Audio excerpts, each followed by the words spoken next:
All right, folks. Here's a quick walk around of the 46 Buick. I know everybody want to see the Buick. Might not be everybody's cup of tea, but... Well, I'm getting it ready right now. I'm about to load it up on the trailer. I got to hit the CHP, get a VIN inspection. This thing ain't been on the road since 78, so... wasn't no paperwork on it, at least the paperwork I have. I had to start it all over new. Because the thing is, with these early post-World War II cars...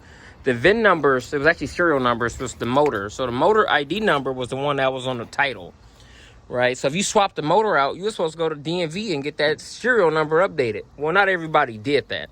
So it's best to, even when you get an old vehicle with a title, that number's not going to match. You just fill out paperwork and start it all over so you don't have no hassle. So that's what I'm doing. CHP going to do a VIN inspection tomorrow. Once I get the VIN inspection done, then I'm going to decide what I'm going to do with it. I mean, I'm obviously going to LS swap, but I'm going to keep it. I know that for sure.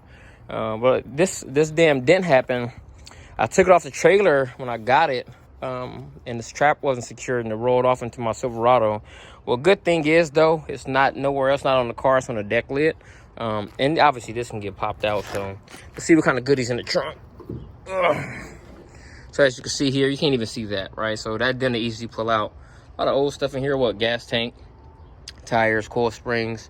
Is that a distributor? That's a whole distributor right there.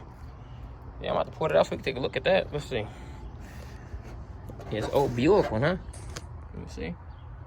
Yeah. So I have to unpack this trunk and get the goodies out.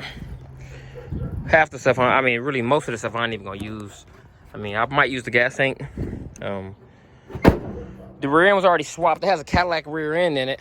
They took the torque tube out of it already. It changed the trailer arms. It came with the fender skirts. I'm curious on what the dot number is on those tires. They probably even got a dot number, but you never know. But these probably the original tires that's on it. All the glass is in it. Extra chrome because it had a parts car. I think what I'm going to do is, I know what I'm going to do. So, all this is ivory on the 46, as you can see up there. Steering wheel's ivory, radio, all that stuff. The buttons all ivory. It was a 3 on the tree, so since I'm going with I'm actually going to use a TH375 because I already got it. Which is a 3-speed, which is like just a variant between a turbo 350 and a 400. I'm going to use that, and I'm going to put it between that with a 5.3 LS engine. I'm going to carb it.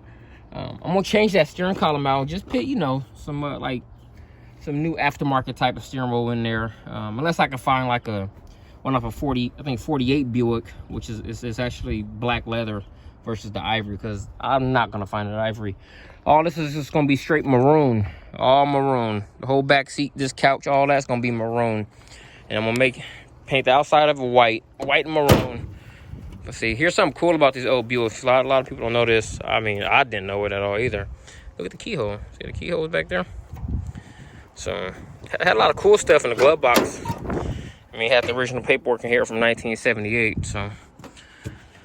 let's see what's in the glove box. Yeah, I thought I could have sworn to open that thing. Okay, it's not in there right now. What is that, a voltage regulator? What's your nuts and screws? Old clock said Buick. Old clock said Buick. Right here. I mean, the headliner looks great for an 80-year-old car. I mean, the door panel's kind of rough, but you can tell the seat, obviously this base, came like a parts car. I think it was a 47 or 48, 46, one of them, obviously. The hood flips on both sides.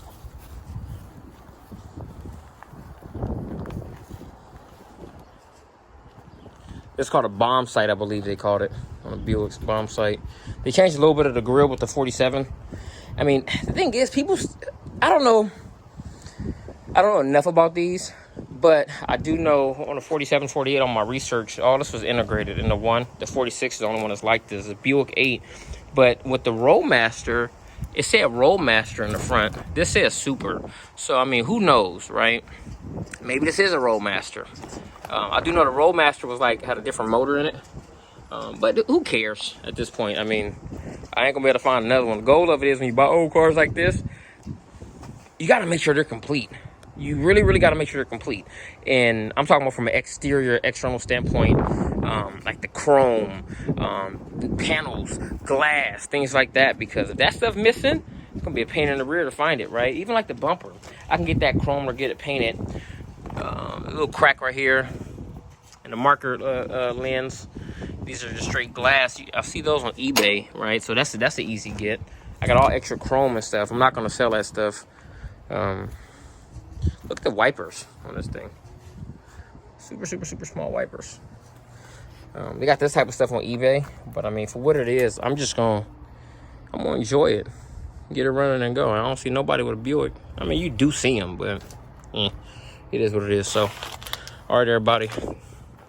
Like I said, I'm not a professional YouTuber, but figure I can give everybody a walk around in the Buick.